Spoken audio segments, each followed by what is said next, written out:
or death. We gas ourselves up, but we short on breath. Talking about we eating, but who we really cooking. Dreaming about greens, but ain't nobody looking.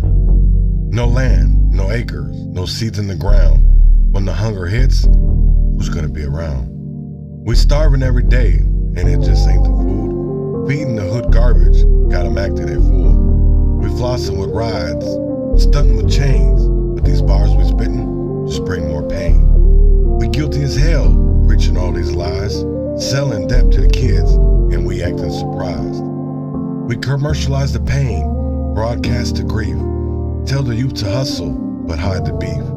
We glorify the trap, invite them to the flames, just like Reagan brought the crack on planes. Back in the 80s when the streets got soaked, my people, my brothers, all got choked. Reagan said no trades, but we know the deal. He left us in the dirt, man, that shit was real. I was just a shorty watching it unfold, old enough to see how we got sold. War on drugs, but it was war on us. Cops on our necks, no love, no trust. They labeled us thugs, beast on the block, made us kiss the pavement while they cleaned our clock. Prison became business thanks to Reagan's game. Free labor is the truth in America's name. Slavery's dead, man. That's just a word. Read the 13th Amendment, it's still absurd. They lock us in cages, serving time for life. Double digits for wisdom, cutting sharp like a knife. I'm here to say, the chains in the air, it's time we break free, start showing we care. No more flexing for nothing, no more selling out. It's time to rise up. Good morning, good morning, good morning, good morning, good morning. And hey, so yesterday I was supposed to do part 2 of Ron Edwards, and I had some technical difficulties yesterday. So I'll be doing that today. And you know how we already do this. We always start this with independent music. So here is Rashad Lee, Shots Fired, and I'll be right back right after this.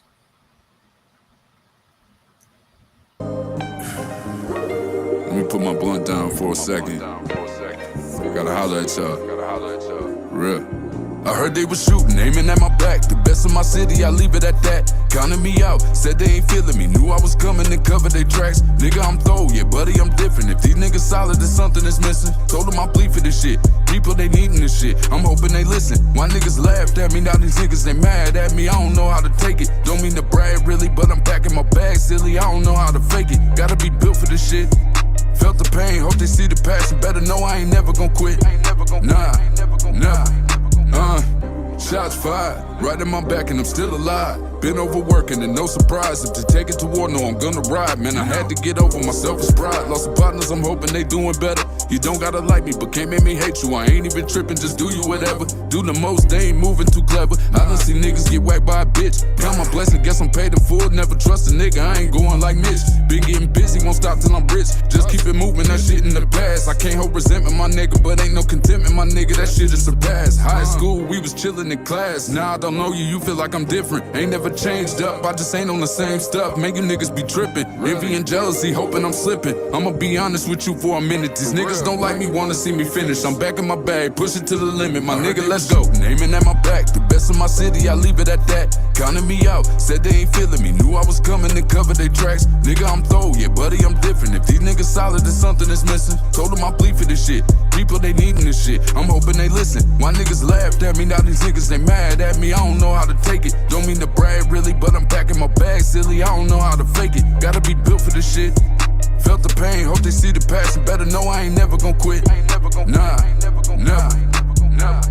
Peace of mind, came from the bottom, it's hard to shine. Ain't had no father, was hard to find. We was hitting them licks, always on the grind. Mama worry, we tell her we doing fine. Let my brother, he find I'm a better way. All these niggas was hating, I felt the pressure. I was breaking, but shit on them anyway. Want attention, I don't feel the need to pay. Got my mind on my pockets, my nigga, I'm Dougie. People been talking behind my back, taking shots at me, see me and tell me they love me. Gang wicked, man, this shit'll get ugly. Niggas been teaming up, want me to lose. Aiming at me, had to fight for my life. I was feeling like fuck it, got something to prove. Mask off, I don't play by the rules. Game on the line, clutching on the tool. I take care of business, I do it as God is my witness. Some time to be fucking with fools. Nigga, I'm solid, you see how I'm moving. Look like a nigga that know what he doing. Shots fired, but I'm still alive. They can stop me from none of the shit I'm pursuing. My nigga, let's get it. Aiming at my back, the best of my city, I leave it at that. that. Counted me out, said they ain't feeling me. Knew I was coming and covered their tracks. Nigga, I'm throw, yeah, buddy, I'm different. If these niggas solid, then something is missing. Told them I bleed for this shit. People, they needin' this shit. I'm hoping they listen. Why niggas laughed at me, now these niggas, they mad at me. I don't know how to take it. Don't mean to brag, really, but I'm packing my bag, silly. I don't know how to fake it. Gotta be built for this shit. Felt the pain, hope they see the passion. Better know I ain't never gon' quit. Nah.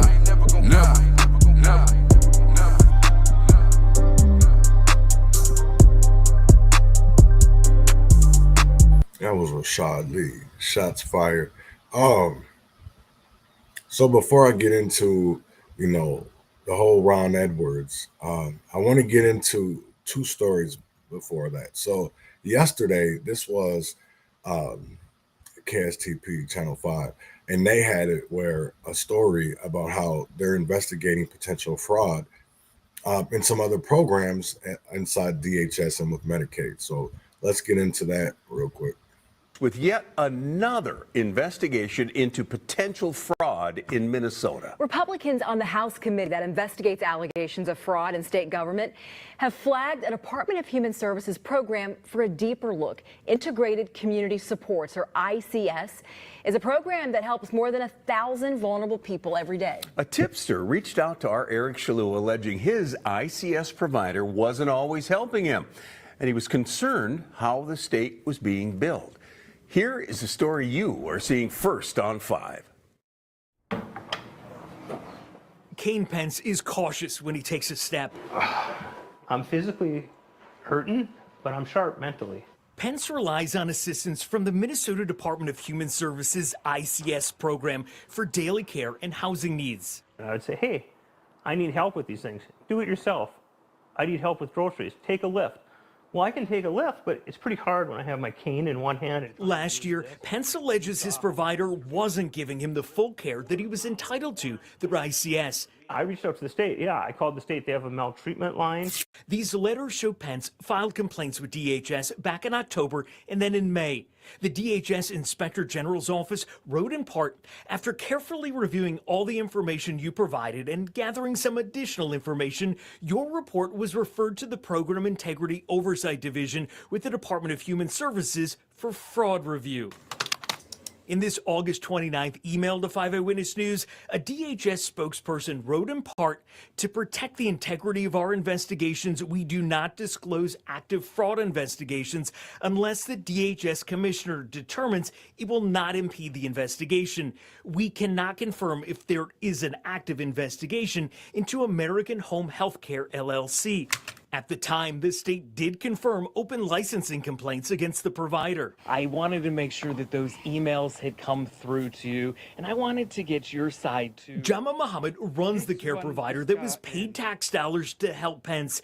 We asked him about Pence's allegations. I'm just asking you about the allegations he raised that there were services he wasn't provided during the time he do that. That guy, he complaining. Everybody, all his life, he's been complaining. He raised allegations that you billed the state of Minnesota for services that were not provided. That is not true. I don't have any active... You spoke to the state about these allegations. Yes. And what did you tell the state? That's not your business. Muhammad's business received more than $1 million last year from DHS and more than $1.6 million in 2025 paid from a mix of state and federal tax dollars, according to a state website. Since we first reached out to DHS, we found this new correction order. DHS alleges the care company paid to help Pence and others violated Minnesota statutes. In Pence's case, investigators wrote the license holder did not provide services as assigned in the support plan.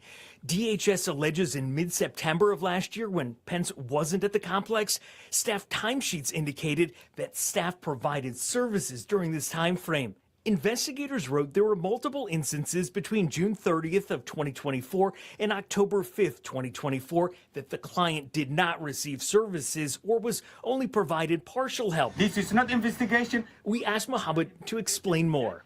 So all the services you billed the state of Minnesota for him, it's a true, and he don't even want it. You provided those services. Yes. Muhammad's company was given time to dispute the state's findings. 7 citations were issued, not just for Pence, but others in the ICS provider's care. The state requires the problems to be corrected. We still don't know the status of the alleged fraud review mentioned in the Inspector General's May letter to Pence. Meanwhile, a House Fraud Prevention Committee staffer met with Pence to learn more about his allegations. We'll stay on top of this story for you. That's crazy because Minnesota has so much fraud, and it's crazy that most programs that are supposed to be here for people that are in impoverished areas, there's nothing but fraud. And I shouldn't say there's nothing but, because there is probably some programs out there that do good, but they're few and few between. So I want to get into a story about in Brooklyn Park, and this is about Minnesota X now. This is about Bishop Harding Smith, whatever his last name is. Maybe it is Harding Smith. Maybe the bishop is something else. But I want to get into a story that he just had court yesterday, and he was asking for charges to be dismissed because he's been charged with stealing employee wages. Part of the program was to pay people $35 an hour, but he was only paying them $20. And he's gone to court for that. He's been charged. And here is more on that story from Carrie Levin. Charged with wage theft is pushing for his case to be dismissed. Bishop Harding Smith was in court this morning. Our Lou Ragoose was also there. Lou? Julie, Bishop Harding Smith is charged with theft by swindle and wage theft for his work leading the violence interrupter group Minnesota Acts Now, primarily out of Brooklyn Park. Now, according to the criminal complaint, the contract Smith signed with Hennepin County required him to pay workers $35 an hour, but that he instead paid them mostly $20 an hour. Smith's attorney says that Smith was open about the wages he paid and that all the money he received went toward Minnesota Acts Now. He's asking for the charges to be dismissed for lack of evidence and lack of criminal intent. The man who filed the police report against Smith, Howard Dotson, was in court as well. Afterwards, Smith's attorney and Dotson each gave interviews. We think the evidence will establish that there wasn't any deception. He has to, in order to make it a criminal case, he has to intentionally deceive them. And he was very out in the open about how he was paying the workers. The violence interrupters, the work they do is so essential. They put themselves in harm's way to make our community safe. The least they deserve is a just wage. Now, before the criminal case was charged, Bishop Smith won a defamation lawsuit against Howard Dotson, and a jury ordered Dotson to pay Smith $390,000. The criminal case will be back here in court in November. Back to you. So, Lou, I mean, if he was saying to the workers, I'm paying you $20 an hour, is the question whether he didn't have a right to pay them that because he was mandated to pay them 36 or whatever the other number was? Yep, that's a good observation because the contract said $35, so it might be a question of whether he is guilty because he didn't pay the actual $35. But then also what his attorney said is there has to be criminal intent. And so if the workers knew that they were going to get 20, and Smith was open about that, and he spent the rest of the money like on a van and other things that were for their group, Minnesota Acts Now, then there might not be that criminal intent. That's the argument that they're making to the judge. All right. Thank you, Lou. I can't get hard, not even. I'm going to say it like this. In my eyes, to me, that is criminal intent. You know, when you have a program for violence interrupters that are supposed to be paid $35 an hour. And I will tell you like this, as somebody who has for free been out here and been a violence interrupter or peace, whatever you want to call it, right? I call it street team. You know, there'd be times where people in our group had to carry. Some of us had bulletproof vests. And we chased after criminals. You know, we got involved. You have to be, you know, that's the one thing about being a violence interrupter is that you just don't want to be seen, but you also want to be involved. When something happens in your neighborhood or in your community, get involved. You know, that's the most simplest thing that I can say is because I see a lot of things of, you know, where some of these groups should be charged. They've had criminal acts happen, you know, either during or before or after. And this is a part of the reason why Minneapolis and Minnesota as a whole isn't getting any better. It's not only is it just, because back when I was growing up, in the 80s and 90s, in Minneapolis, and especially, moving down to Rochester and, the middle of the 90s, and seeing such a difference. That's what people really don't want to talk about, is that difference. And now you're seeing that not only just in Rochester, but you're seeing that in St. Cloud, Duluth, Owatonna, Elber Lee, Blue Earth, all, this area in southern Minnesota, you weren't really seeing a lot of minorities. You weren't seeing people of color. But now you're seeing all different type of Africans, from Ethiopians to Nigerians, to West Africans, from the country Niger. People, that's the one thing that is really going on, is because when you ask a lot of these older individuals, when is the first time they had seen a Black person, or the first time they had seen somebody as a person of color, a lot of the older ones will say they didn't meet anyone until they were either out of high school, or college, or went to the Army. And we have to be real about that. When my dad was growing up, he's seen in his area, there was a white only and a colored only. See, now they try to compare that boy and girl bathrooms to that you can choose. You know what I'm saying? Like, that's the one thing about when it comes to, and I'm not saying anything wrong with it, or because everybody should be who they want to be. But here's my thing about it, is that it affects when you sit here and you want to go for rights, or you want to sit here and go for things that you want not only to just be accepted, but you want to force accept people. You want people to, oh, well, it's a crime if you don't, or, it's a bad thing, or no, it's not.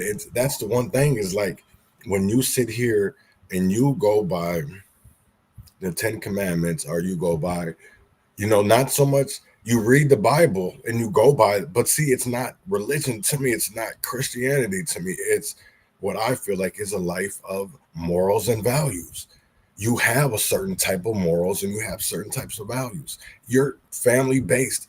I don't care. Here's the thing of it is, to me, is like, and this is what me and Ashley, as well, when it comes to interracial, is I'm not looking at the government to sit here and I got to go get a marriage license, or, and I got to do all these other things. No, we got married and it's accepted. Not that I wanted to sit here and I wanted to go get paperwork, or I wanted to go do this and that and that. No, because in my eyes now, to me, when you get married and you go get that marriage license, or you go get that, to me, there was a time when women didn't have any rights. They didn't have any rights. You know what I'm saying? So I want to get into the Hollman story. A lot of people maybe don't remember that, but that was in Minneapolis and has to do with the Sumner projects. There was a lot of guarantees made. There was a lot of promises. There was a lot of back and forth. And there was a lawsuit. Minneapolis Public Housing Authority was sued. We were on a consent decree for about 10 years in Minneapolis because of Sumner projects. And a lot of organizations felt like what's happening, and still what's happening, is gentrification. They were making, let's get rid of the poor Blacks, or I shouldn't even say the poor Blacks, because there was all types of people in the Sumner projects. It wasn't just Black people, but it was like, let's get these poor people out of here, and we can bring in a whole nother clientele, another, and make this area a little bit more nicer to be in, or which that wasn't really the case. But there was a lot of things that went on, and I know people maybe not, they don't believe that, but you need to look at this story and see, wait, what the hell are they doing? So let me get into it. It's the Hollman story and moving history, and it's about 24 minutes long. So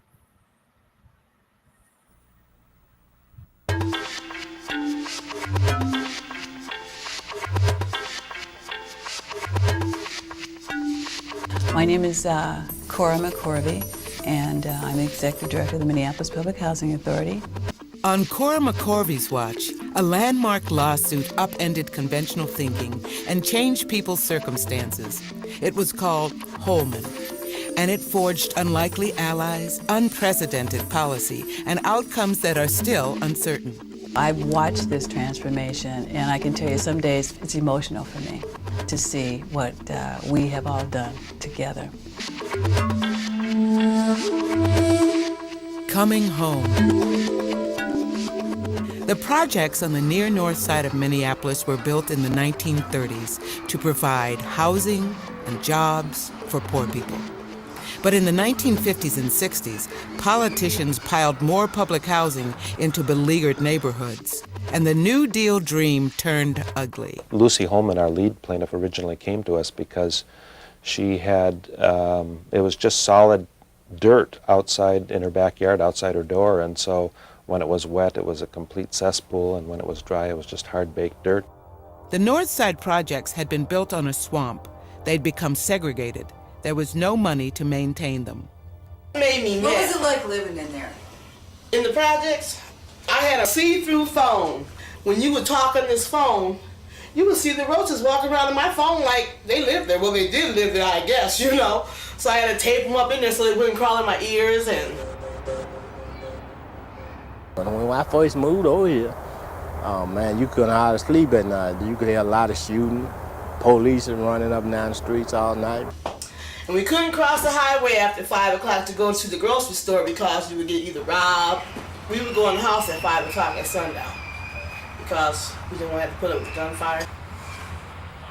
There was nothing but Asians family and black families. There was no, like white families within the community. Vanessa Boateng joined Lucy Hollman as one of 17 litigants in the lawsuit against the city, the Housing Authority, the Metropolitan Council, and the Department of Housing and Urban Development. The reason we sued was because our clients, who were families participating in or waiting to get into the public housing program in Minneapolis and the Section 8 program, essentially had been deprived of the opportunity to live in a variety of locations in the metropolitan area because of intentional racial discrimination.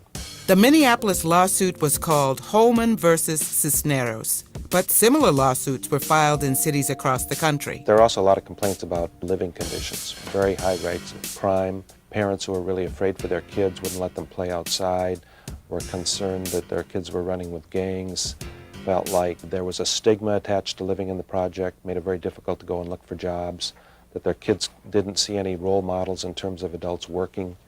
By the late 80s, movies and television shows reflected the project's bleak prospects. With the Clinton administration came consensus that the projects had to go, and the federal government would help make it happen. HUD Secretary Henry Cisneros invited the lawsuits, even though his department was a defendant. My name is James Rosenbaum. I'm a United States District Judge. I had nothing to do with selecting the case. I just said, oops, some of them you can just tell this is going to make noise if you just leave it in a room all by itself. We sought the NAACP's involvement in the beginning because we wanted a group to connect us to the community, and they did serve that purpose. We saw it as a way of both integrating Minneapolis while also providing better quality housing for poor people in Minneapolis. The NAACP long considered itself and defined itself as an integrationist organization, and we feel that that's a good thing. We think it's good for people to live together, to learn to know one another. We made a number of trips to Washington, D.C. to meet with top HUD officials. And, we had the intervention of political people, too, to help with the settlement, including Congressman Sabo. It was after the 1994 election, where the House had changed dramatically. And frankly, we did not know what was going to happen to housing funds availability. And there was a sense of urgency that we get a settlement while certain resources were available. And HUD was more than eager to sell it, $100 million. We said $117 million. We said, well, take it. Once we looked at the lawsuit, and looked at the resources that we could leverage to create new housing, understanding that the housing that currently existed on this very site was housing that had been here for 60 years, housing that had horrible problems with maintaining heat, and all kinds of very serious problems. So we saw that, and we said, well, this is better. We'll take lemon and make it into lemonade. The settlement was announced April 20th, 1995. HUD would provide $117 million and 900 new vouchers that poor people could use to rent private housing. All 770 public housing units in the North Side projects would be demolished and replaced in diverse neighborhoods in Minneapolis and the suburbs. Now, the partnerships in suburban jurisdictions was something that my former board chair saw as a necessary strategy. It was clear to me that I couldn't go in the various jurisdictions and convince those entities that they need to accept my residents. So the MPHA used the settlement money to offer financial incentives to suburban partners. Those who made it work reflected on their success in a 2002 event. The drivers of rental housing development then and now were the federal low-income housing tax credit and the subsidy money. And what we agreed to do as a group was to amend the guidelines that govern both of those things, to say that developments that have Hollman units were top priorities. We were developing as a county in Washington County, developing all as high-end housing. People who worked in Washington County didn't have a place to live in Washington County. It just seemed like the appropriate thing to do from not only the social justice standpoint, but kind of the economic development standpoint. We'd take the units and we could get 30% of them for our own waiting list. So, it was a development grant we wouldn't get anywhere else. On the site of the old projects, the settlement mandated an unprecedented new community that would be built with a mix of subsidized, affordable, and market-rate housing. At the time, I was president of the Minority Contractors Association, and we also felt that it was important for the people that live in that community to be part of the rebuilding process. So the agreement called for the highest rates of minority participation in Minnesota history. 25% minority participation, 10% woman-owned business participation. On a project of this magnitude, some $200 million was going to be spent redeveloping Heritage Park. And those contracting communities wanted to participate in that project, especially with those kind of dollars on the table. The final dollar amount for the development of Heritage Park included a significant amount of private investment. Sun America invested nearly $27 million in the project. Affordable housing is not only a good social policy, but it's good for businesses because it provides reasonable returns to the businesses as a form of an investment. We, as a tax-paying entity, are involved because we can take those tax incentives that the federal government provides, and we can monetize those by putting equity into these things. And so our involvement really is adding additional funds to make this public housing possible.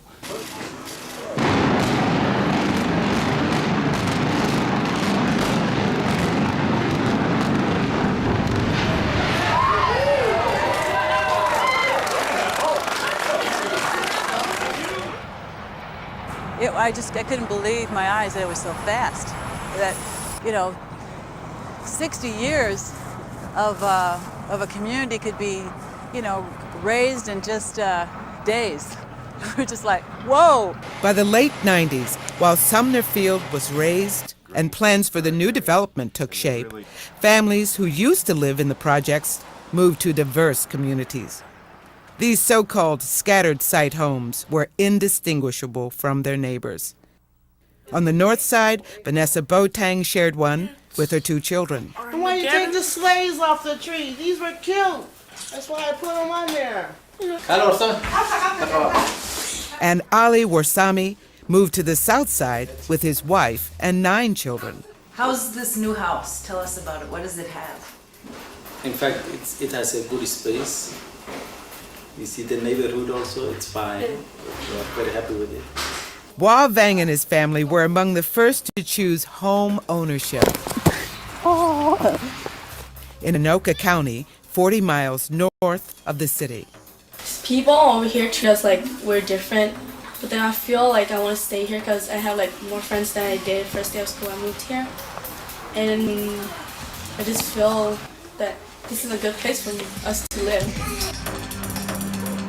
For many people, the move wasn't easy, and not everyone went willingly. Jarvis, let's walk over here where they play ball. Perry Hodges and his grandson Jarvis were among the last to leave the townhome. There used to be a lot of kids and, in the area, and you hear a bunch of noise, they playing and stuff. And now, most of the lights is out back here, so it's kind of spooky at night. Perry Hodges held out until spring 1999, when the townhomes were due for demolition. Public Housing Authority was tearing down family housing as a result of the Hollman lawsuit settlement. By summer, the high-rises were gone, and the townhomes were next. But plans to tear them down crashed headlong into the crisis in affordable housing. The protesters, mostly African-American church leaders, begged the city to stop the demolition. Bricks and mortar are easy to build up and tear down. But when you talk about valuing people as an asset, we usually take that for granted. When the demolition protesters came and stopped the demolition, so I remember being at a meeting thinking, oh my goodness, I get this, but I don't know. I have a court order. After a short stay in jail, protesters stormed the mayor's office to demand she stop the demolition. First and foremost, we need to ask the mayor as a group collectively, stop the demolition. And the mayor did. But I think we can have no trouble stopping the demolition. Thank you. Now. And they came to me, now what do? The heating plants had been removed. The refrigerators were no longer there. There were no washing machine facilities. They were hulks of buildings. And they said, Judge, basically rebuild them and put homeless people in them. Homeless people were not what the Hollman case was about. They were about people who were wrongly housed, not homeless. Yeah, there were some negative components to displacing people. But I knew that rising out of this public housing was going to be a great engineered community, one in which we all could be proud of. The construction of Heritage Park went forward, and so did the relocation of the residents. Perry Hodges and Jarvis got what they wanted, a 2-bedroom house in a Minneapolis neighborhood, the type of housing that was in shortest supply. He got friends at school, all colors, but he got certain ones that he really hang with, so it's good for him, by him coming up now, to be in a mixed neighborhood. She's 3 years old, and she likes to play with me so much. I was offered to go back over in the new partners they're building, but I just don't think I want to go right now. For the first time since disability forced him into public housing, Perry Hodges has options. ZZ Top. Here's a brochure for your family that gives you basically what the outlook of the project is going to be upon completion. Former residents of the projects were the first to be invited to live in the new development. Come in. Spanning both sides of Highway 55 just north of downtown, Heritage Park will house 800 families, renters and owners, children and seniors, subsidized and financially self-sufficient. What this is a dishwasher. I don't know how to operate. Probably I just use it. So you're going to just wash dishes? Heritage Park is an experiment. It was started with a very grand notion that people from many different incomes should come together, that we should not concentrate people in only one part of town. And this is the most grand experiment on that level, certainly in the city. Oh, that could be lunch. Mom? Huh? I found the spot for the 10 Commandments.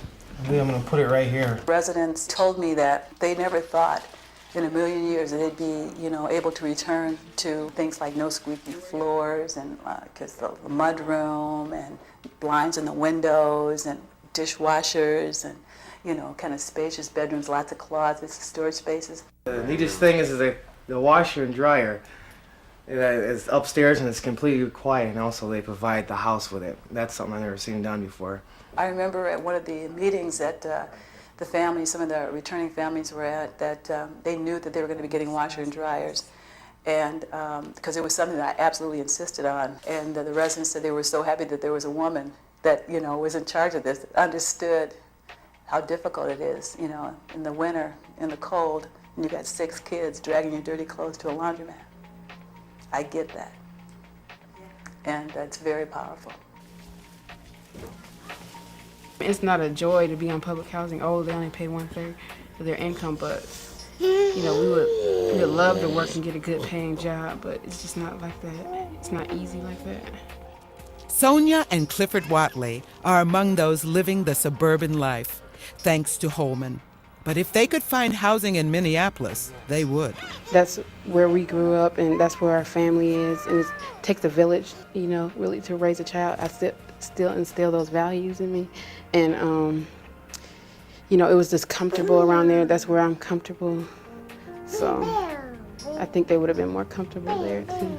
In moving 400 families to 30 Twin Cities suburbs, Hollman pushed almost everyone it touched out of their comfort zones. That we have done something that has never happened before in the country, and done it in a really big way, because we're talking 500 units or more, and that's quite a bit of public housing. 10 years after the lawsuit was filed, the suburban partners reflected on their accomplishments. I would like to start with a general question to all of our panelists. What is the biggest and most important lesson learned from 10 years of Hollman? The parties of the lawsuit put aside the differences that prompted the lawsuit and decided that they were going to sit around the table and they were going to solve this problem. So that within 9 months of the settlement being signed, we had the Met Council, the Family Housing Fund, the MHFA, all agreeing on a policy guideline that said this was a priority.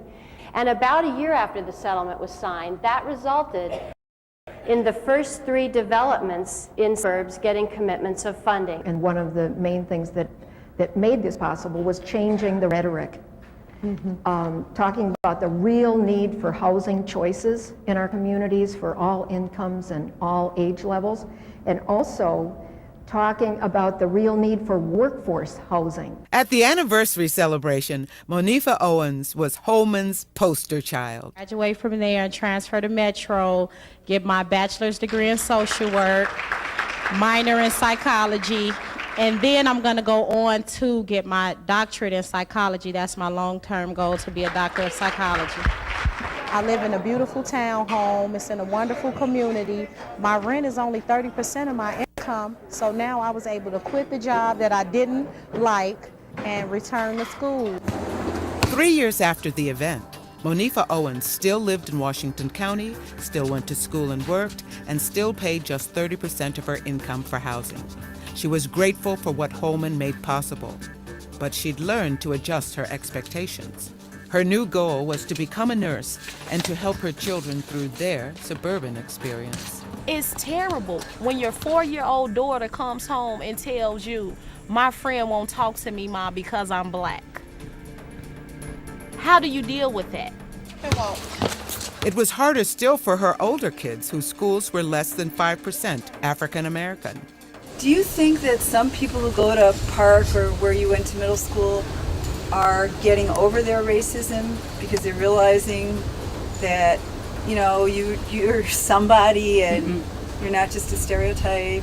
It's getting worse. What do you mean? We have this group now called DWB, and they didn't have that before. So what is that? It's called the Dirty White Boys or something like that. And they don't like black people or colored people. What are you supposed to do about that?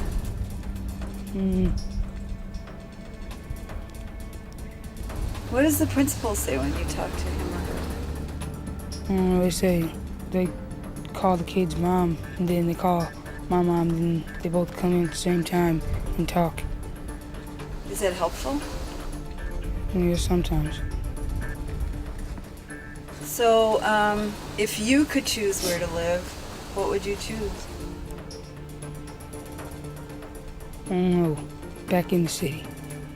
Monifa Owens was on a waiting list to get back to Minneapolis. We're coming to take a peek. Della Svenningsson was waiting too, for a new baby and for her new home to be finished. I'm loving it. It looks great. One of more than 50 built by Habitat for Humanity in Heritage Park. The house they were building is a lot of dirty with a little dust. The stairs where I write though, but the walls were so dusty. My mother is Caucasian, my father is African American, and I really, really like the fact that everybody is gonna be joined and get to understand and know each other's cultural everything. And I'm gonna be neighbors with a actually Asian family, Ethiopian family, and an African American family. So I've got to meet them, and I enjoy it. I love it. But I've been around a lot of different people, but not like here, not like at Heritage Park. In the end, Heritage Park exceeded its minority contractor hiring goal. We worked with contractors on their estimates, on their production, so that they would succeed and that they wouldn't come in here and fail. And by and large, that's what I'm most proud of. Instead of being confined to these large public housing projects in near North Minneapolis, those units are now located in a variety of locations throughout the metro area. People have a wide choice of communities in which to live, both in the suburbs and in the city of Minneapolis. And back on the site itself, we've got a spectacular new mixed income development. Shows promise of being, the kind of neighborhood all of us would want to live in. There's some things we could have done differently. Some people have been moved for the better. Some people have gotten a new lease on life. Some people miss their friends. They miss their bus. They miss their dog. But by and large, I think that we've tried to accommodate as many people as we can, and we've tried to accommodate as many viewpoints as possible. It's really not that popular these days to advocate and work hard for poor people. And that's what we're doing. People take pride in it, in a success story, and that's what this is. This is a big success story. In a world where I think we give a lot of lip service to diversity and all of us being in it together, Heritage Park is one place where we can really say we are in this together. Can mixed race, mixed income, mixed nationality housing work? I don't know the answer to that.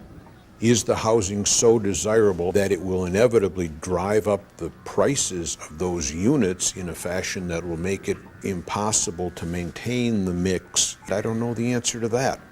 About 25 years from now, I should have some idea of how this thing worked out. I got a beautiful home now. Something I dreamed to have. I never had it. But now, I got it. And I love it.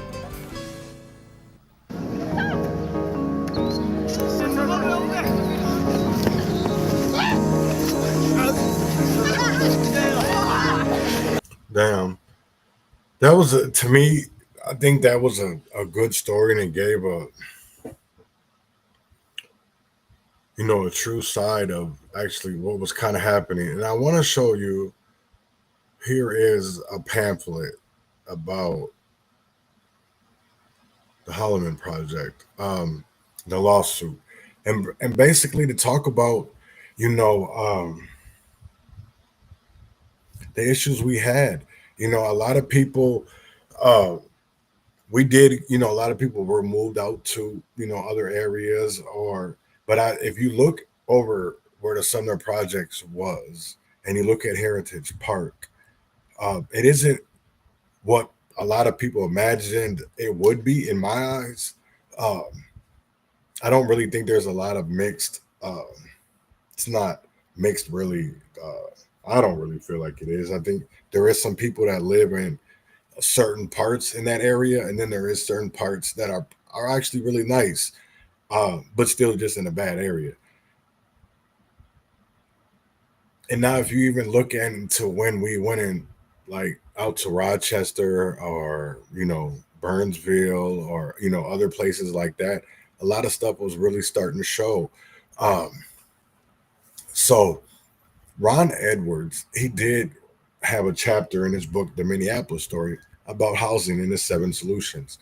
And one of the things that he talked about was the corrupt and racist housing system, the Hollman Project. It was a project to him that was to exclude blacks, gentrification as a return to plantation bosses, and raising black homes and then raising white homes in their place. That's if you really look at it, that's really, to me, how it really was. And so when the Minnesota legislature created the Neighborhood Revitalization Program, NRP, for the city of Minneapolis, I'm not even sharing that. Whoops. Now I'm sharing it. Let's see what's on there. This is the Minneapolis Story website, blog. No, that's what I put in Google. I don't know if it's actually a blog site, but this is something that Ron wrote. And he was really a part of, doing things with the Urban League, with NAACP. But then it came out that a lot of these groups, they were saying they were working for black people, but they really weren't. It was more about them getting out of lower income areas and making their American dream. It wasn't about everybody succeeding and getting that American dream.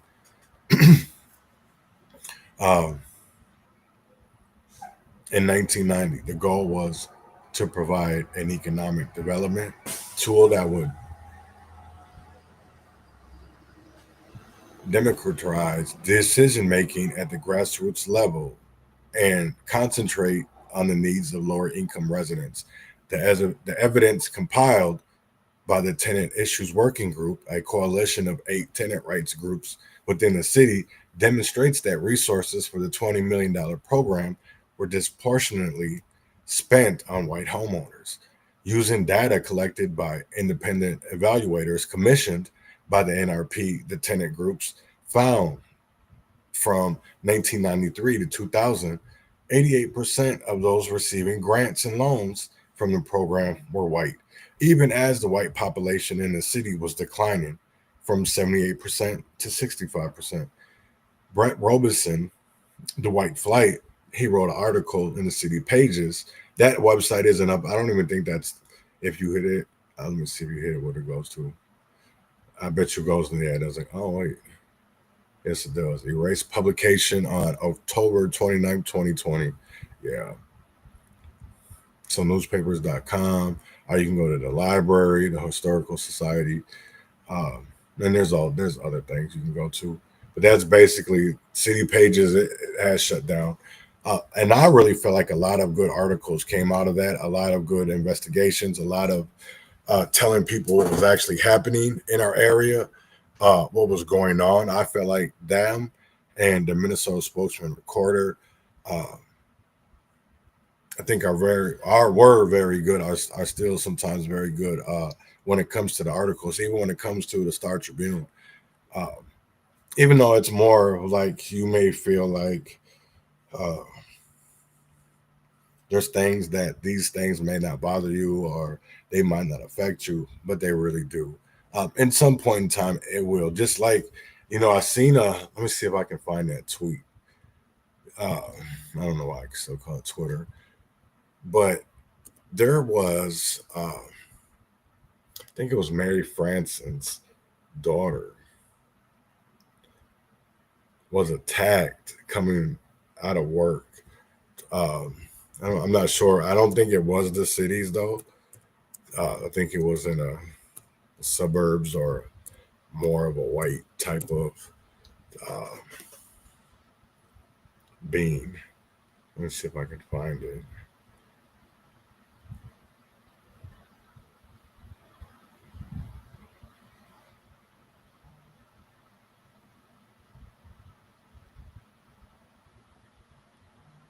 Yeah, so here it was. So it happened in, I guess, in Apple Valley, somewhere around there. But they spoke to Apple Valley PD. Charges should be coming. Tomorrow she has dermatology appointment to see about the damage to her scalp.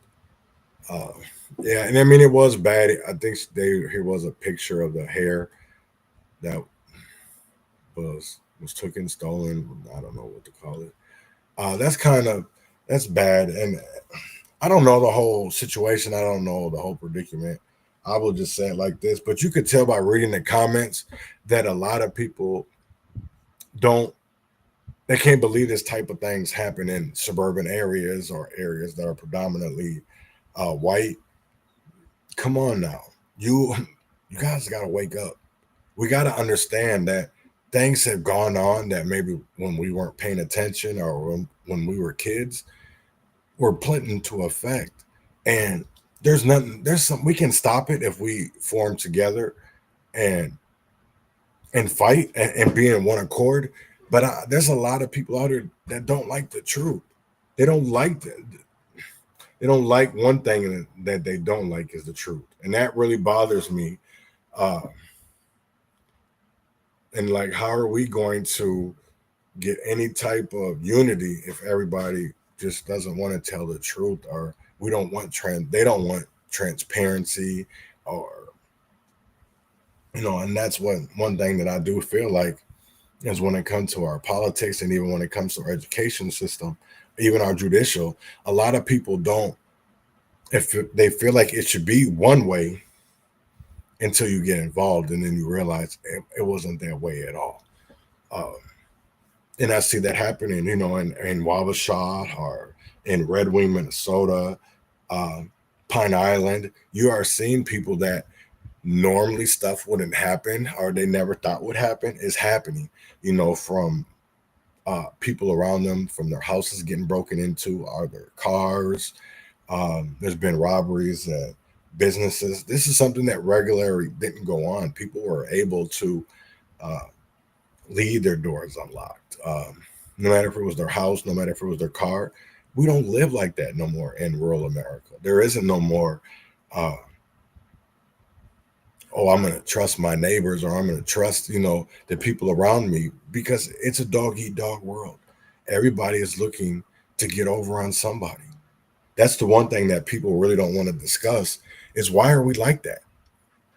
It's like, why are we like that? Because, now that I'm out here calling people out, or, telling that they shouldn't be doing this and doing that, I see more Black people mad at me for calling these people out and trying to get rid of fentanyl or, overdoses.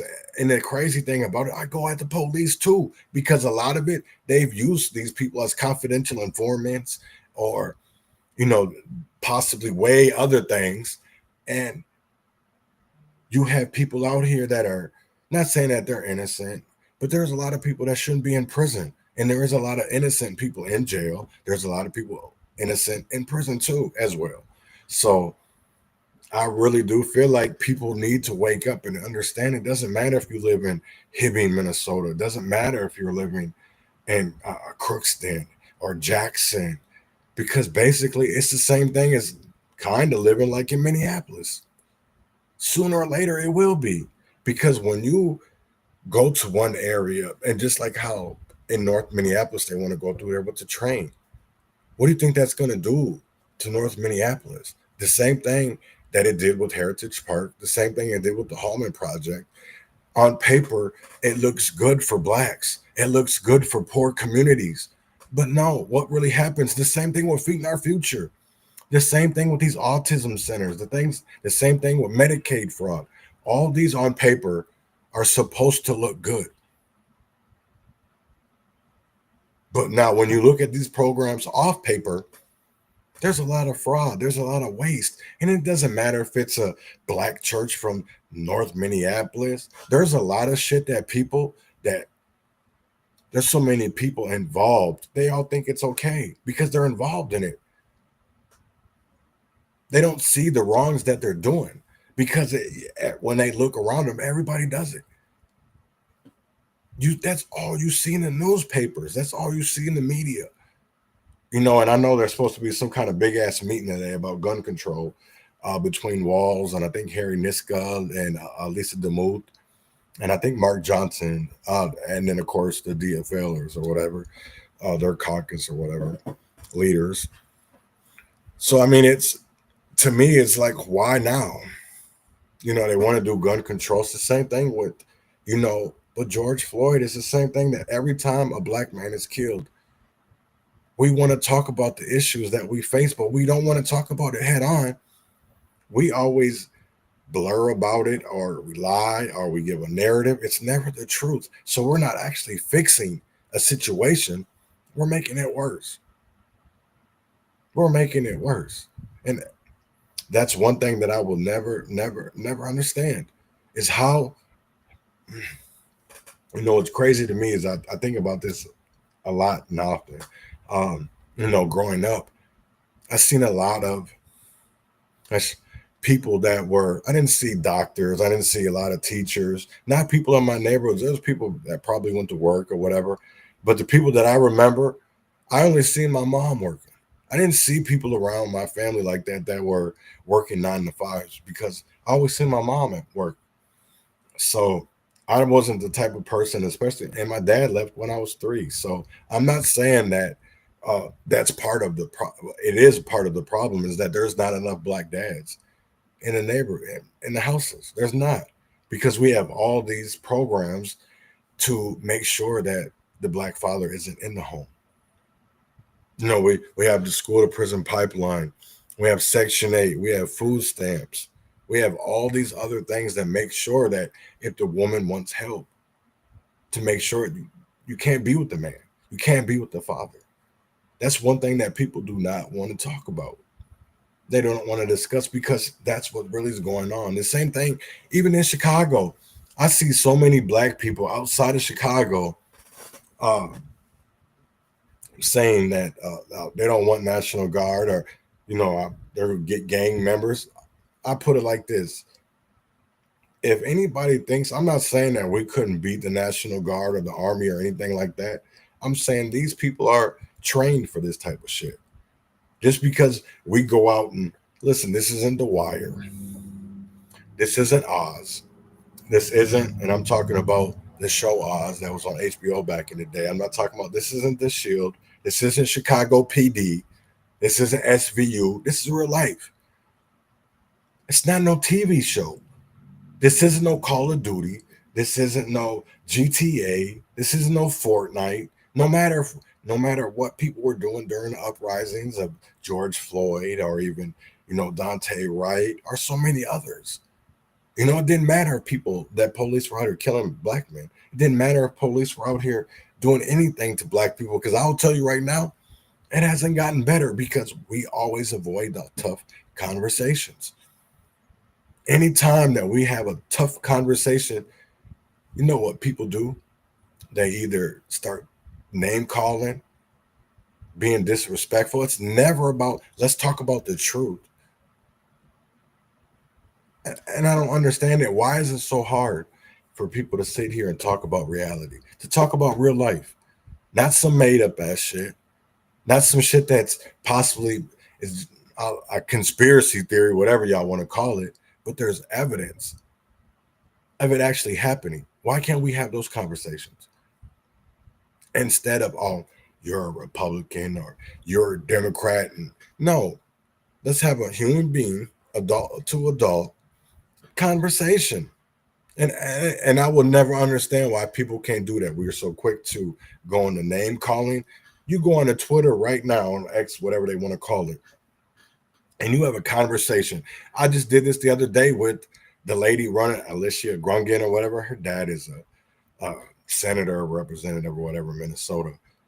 But I sit there asking her about Mike Lindell, and she doesn't even answer the questions. It's automatically disrespect and name calling. It's like, damn, I'm trying to sit here and have an adult conversation with you.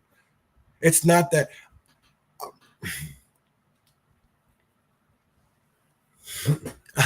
That's the one crazy part. And I will never understand is, why can't people have normal adult to adult conversations so that we can get to results, so that we can get to the solutions, so that we can get to the end of it, the root cause of the issue, of the problem. And I don't understand it. Hold on, Robert, I'm looking. That was after the period of centralized public housing like Harv and Marv of the Huntington Place Point. Right. No, I agree. Corruption is rampant from the Supreme Court down to the local dog catcher. If fraud and theft can occur, it will. No, I can guarantee you it's not just with the Somalians. I will promise you this. As more comes out in the next couple of, I don't know, weeks, months, whatever it is, because I know that they'll say that we're not under investigation or blah, blah. I'm telling you right now, there's investigations going on in Minneapolis, Minnesota, Rochester, Minnesota, Duluth, St. Cloud, Owatonna, Elbert Lee. And I will tell you like this, ICE is out here too. So if y'all want to, all you little vice lords or you little G's or you little Trays or you little whatever they want to call themselves, crews, and think they can go up against the National Guard, I would really like to see that. Street niggas, like y'all say y'all is, against the National Guard. I can guarantee you like this, the same thing that you be seeing out here in these protests of people running, that's what'll happen. You're not going to have people sit there and stand up and want to fight. No, they'll run. Because it's not about standing our values. It's not about standing what we believe in, because the minute we do stand up and say that that's the one thing that I would say, when you start speaking of things that people don't like, even though they know that it's true, they'll name call you. They'll call you all these political names, but never want to talk about solutions. It's just like even with the Ukrainian woman, everybody, oh, another white lady died. So hold on a minute. The same thing with the Africans, the Somalians. They're black when it fits your narrative. The same thing with the Ukrainians. They're white when it fits your narrative. Now, I want people to go on the census and you go down, not census, you go down to Texas and you look at, they should be Hispanic, Mexican, whatever. And what is their race? White. We have such a racial construct here in America, is that we don't even have ethnicities anymore. We so much have you're either black, you're white. I guess that's really a native, because that's all it is. You're some kind of racial construct. It doesn't matter if you're Nigerian. It doesn't matter if you're Somalian. It doesn't matter if you're Ethiopian, because you're black. Even though you don't have nothing to do with that heritage, you don't have anything to do with that history, and you just came over here from another country as a refugee to better your life, but yet you take over a struggle that was meant for other people and you know nothing about. It's the same thing. That's why I'm not going to say I despise, but it bugs me. It's like, why does, when everything happens, we have to right away go to a racial construct? We can't sit here and say, hey, you know what? Let's sit here and talk about this for a minute, because why is that person a nigger when, first of all, that's something that they have their own word that they call niggers, Akata, A-K-A-T, A-K-T-A, Akata. If you're black and you have a very populated area of Somalians or Ethiopians or Nigerian, you're going to hear that word, because the same thing that white people call black people niggers, they have their own word for us. That's what y'all niggas don't want to talk about. That's what it bothers the shit out of me, because we don't even look at people's struggles. I shouldn't even say their struggles, because I will tell you like this, is that a person that just came over here, let's say from Ukraine or Russia or Israel, they have so many advantages that we don't, that people that are facing struggles don't. They don't have to pay taxes. They get free housing, free college. We're giving out driver's license. What's crazy is, was it yesterday? Oh no, it was yesterday. So I had an appointment um, at General's down in Rochester, and I had occupational therapy, and I was down there just waiting for my ride for Ashley to come, and this lady, like, she pulls up, and she's just start like, "Why are you driving? You can't even speak English." I'm not saying that you shouldn't have a driver's license, but if you can't sit here and you can't speak English, other countries don't do that. So why do we? Why do we make the welcoming mat for everyone? We don't put out the welcoming mat for the own people in our own country. In our own country. Just look at Minneapolis yesterday. They had a whole meeting about homelessness, an emergency meeting that the mayor called about homelessness. And yet they're going to do a lawsuit. Instead of helping the people that are homeless, they're going to sue the person who was allowing a homeless encampment to go on private property. I don't agree with that. I don't agree with them doing encampments on private property or any of that, because we've all seen what encampments can do to our neighborhoods. It doesn't matter if it's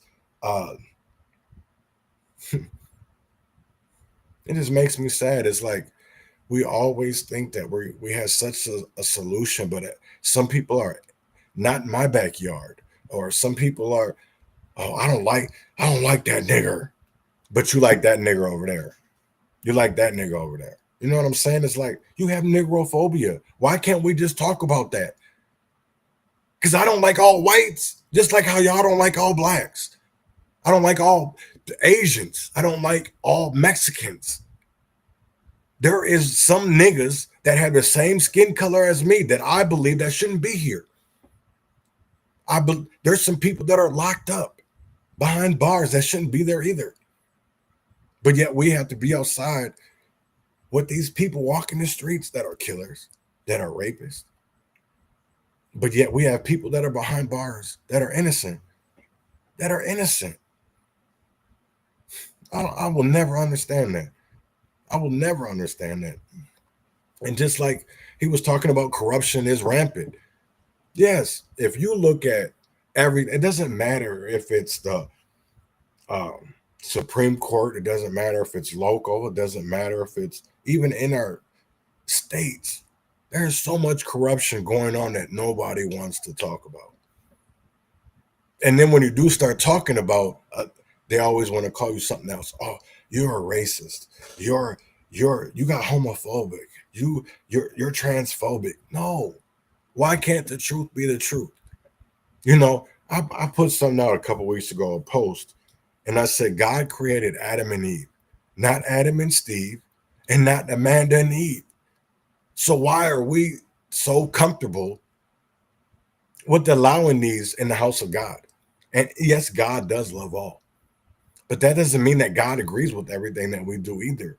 If people want to understand why there's so much bullshit going on in our country, just look.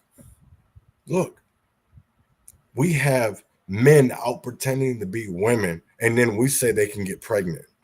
We have mental illness. Our country has a mental illness.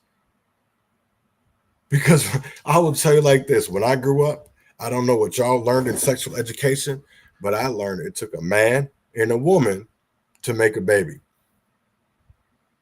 So how does a man and a man get to have a baby? Because one of those men used to be a woman. And that's what we'll never talk about.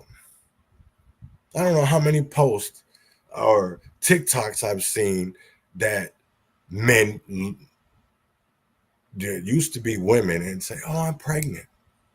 I'm like, wait, what? So, okay, nothing wrong with you being a man, but come on now. Don't be sitting out here making up lies so that everybody will be okay with it, or forcing them to be okay with it, because that's what really happens. We're forced nowadays to think a certain way and not think for ourselves. And that, I think, to be honest, that has gone on for years. I look at, Ron Edwards's the Minneapolis story, and I look at the problems that he called out about the NAACP in Minneapolis, the Urban League, and it's still happening today. The only difference is those people that were the mayor are T. Ryback. is now runs the Minneapolis Foundation, which has almost over $1 billion, over $1 billion that they can just play with. You got to look at the St. Paul Foundation. You have to look at the McKnight Foundation. You have to look at the Bush Foundation. And then you look at all the people that they give out money to, or the fellowships, and you're like, wait, damn, where did this person come from? Or where did this person come from? But yet, supposedly they've always been there when they really haven't. It's just like now. We don't really have activists anymore. I don't think we ever really did. So many people want fame and clout. Everybody wants to be famous. It's not about, that's what I face all the time. When I call shit out, even when doesn't matter if it's a politician, it doesn't matter if it's a person outside on the street selling drugs that is mixed with fentanyl. I got smoke for them too. And I just don't understand it. Like, we live in a world where everybody is okay with doing wrongs. And we don't like calling out people. And that's the one thing that I will never, never understand, right? Because even when I was out here selling drugs, or I was selling, robbing people, I'm not going to say that they loved me. They loved me. They liked me being around, because I never said no. I never said no. I was so selfless, or selfish. That's what now I'm selfless.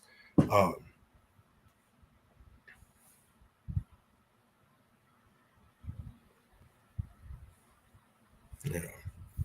I just don't get it.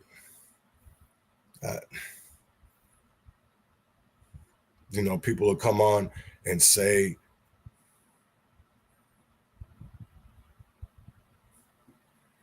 same-sex marriages end up with kids because CPS abducts children and sells them to other mentally challenged. Oh yeah, but see, now if you come on and say that, to people, well, they'll say you're homophobic, or you're transphobic, or it's not that this is your values, not that that's just your morals. And that's what I will never understand, because even in today's times, everybody's morals and their values is very, very different. And I think, to me, that is a problem. We have so many people that are running in politics now that are from other countries that were not born in America, or if they were born in America, their parents were refugees, or, we don't have anybody that's sitting here. I could look at the Minneapolis City Council. How many people actually lived and grew up in Minneapolis? Not many. Maybe Elliot Payne. Chavez, nope. His parents were refugees. The same thing with Shag Ty, whatever the hell her name is. That Wansley, Vitoff from Chicago, Ellison, they're from Michigan.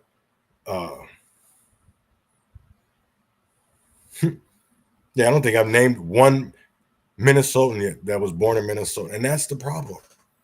Even when it comes to our churches, that's why I don't understand how can people say they're Christians when they accept gay marriage? That's an abomination.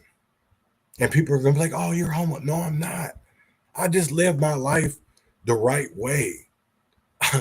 Thank you. Because it has been happening for decades. I can say it like this, is that when I was growing up in elementary school, junior high, and high school, we had 2 genders. 2. Now, in high school, it's like 72. Like, what do you mean? There can only be a man and a female. That's all that God created. Why is man creating so many Frankensteins? And we're okay with it. Now I see why they put those little cartoons or like those things in our mind, because I will tell you right now is that You can't tell me that there's doctors out here that aren't creating Frankensteins. They're making it to be something that we can't be. You see people out here being pets. We got Furbies. Like, you can't tell me we don't have so many mental health issues in America, because that's all we have. You know, that's the whole thing with the school shooter, church shooter in Minneapolis. You know, it's coming to find out that just that Saturday before he did that shooting at the school, seeing that video of him at the gun shop, I did not see somebody that looked like a woman, that acted like a woman, but yet now we're saying it was Robin and not Robert. We have issues, people. Why can't we face that? We have issues. Because it's just like how my grandparents told me that the first black person he ever saw was my grandpa said he was in the Army. I remember my daughter coming up to me and be like, hey, we had a football game at Mayo High School, and she told me she was pansexual. I didn't know what the fuck that meant. I don't know. I was like, what the hell? What is that? I've heard of trisexual. I've heard of bisexual. Now y'all pan. I'm like, what the hell is that? It's like everybody is so confused. They don't know what they want to be. They don't know if they want to be a man. They don't know if they want to be a woman. They don't know if they want to have nuts or coochie. Like, I get so frustrated, and it's like people be okay with that, and they tell me, well, you're just a Bible thumping. No, I'm not. This has nothing to do with the Bible. Nothing to do with the Bible. It has to do with the commandments. Even though people want to say, oh, well, that's Christianity. No, that's a code. That's a moral code. We should have morals and values. What happened to that? You know, I don't honestly like when people come up to me and be like, well, you can only be in Minnesota, a Democrat or a Republican. Well, I'm not neither. I'm a conservative, because that's how I grew up. I grew up where it should normal to have a two-parent home. It was normal to have a village around you that was taking care of you. Now it's not like that anymore. Because, oh, my baby didn't do that. My baby didn't do that. No, my baby didn't do that. Right. And Crazy Corpseman is right. Just wait until we can edit genes making chimera animal human mixes. Oh, wait, male already is. Right. Now, when you look in Stewartville and you look at where the area where Amazon is being built, there is a plant. I shouldn't say a plant, a warehouse, whatever building for Mayo Clinic. Martina Rosenblatt, a Mayo Clinic scientist. That's the building that will be for pig valves. There will be a lot of things of transhumanism, and yet we're okay with that. I don't think we're ready for that, but we're okay with it. You got to look at how much of our foods are not GMOs, genetically modified. We have meats out here being made by computers. We have fake meat. It's like this world is coming to a crazy ass place. And I hope that sooner or later that people wake up and see that we have a problem. We have a serious issue. And to me, we have a serious problem with mental illness. You know, I can look in the mirror and claim my shit. I can look in the mirror and be like, hey, you know what? You got problems. But just because you want problems, you want to see a better world. So that's really not a problem. It's a solution to me, is because I want everybody to love one another. I want everybody to just get along. Just like how it was in the 50s. Yes, there was. I'm not saying that we weren't having bad times, because we did.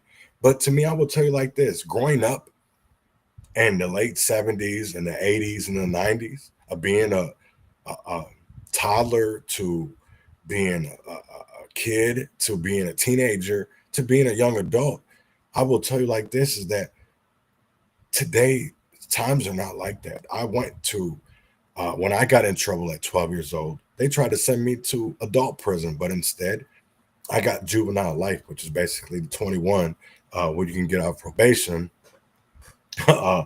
That's what basically juvenile life is to the age of 21. And used to be, I think it was 18 or whatever, but yeah.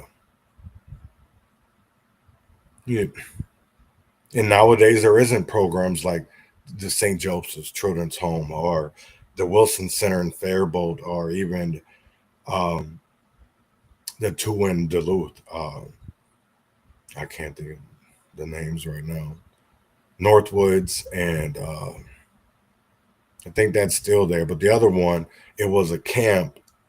It was kind of like a boot camp. They always sent people out to the woods for the last 3 days. You had to survive out in the woods for 72 hours. They gave you some matches, a fishing hook and some string, a nightlight, flashlight, whatever you want to call it. But they wouldn't give you, and I think they gave you a nutty bar, and it was something else. But you literally had to live off the land for 72 hours. It was that crazy. But yeah, I mean, and those programs aren't around anymore. Who's at fault for that? I think it's because we wanted to get rid of crimes to fight crimes that we forgot about why we were actually doing it.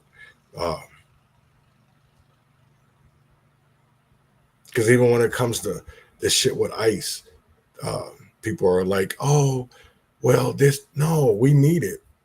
Yes, at times it does affect certain neighborhoods, or it does affect certain populations, but we need to combat that and have conversations about it, and not just sit here and call people names or say they're foolish or whatever, because everybody has a belief. I'm not saying that everybody's right, but we do have different beliefs. We do have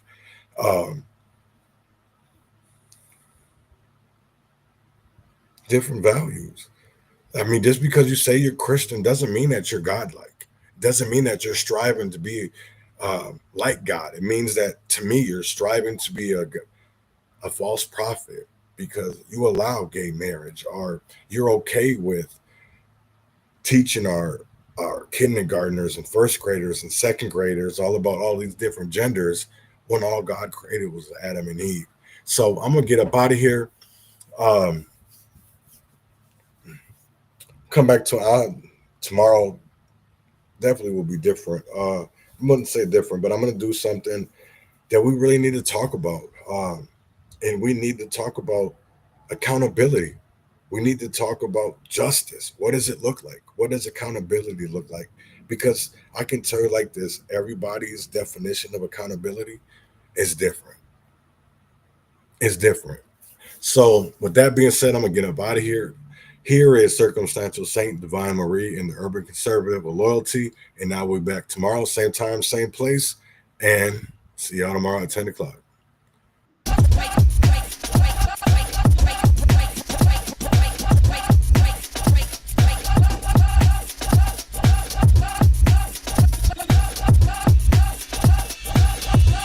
I got more I want to get off my chest. You ever take pen and paper and knew it was about to really be something? It's about to be something. Let that shit flow, man. Let that shit fucking flow.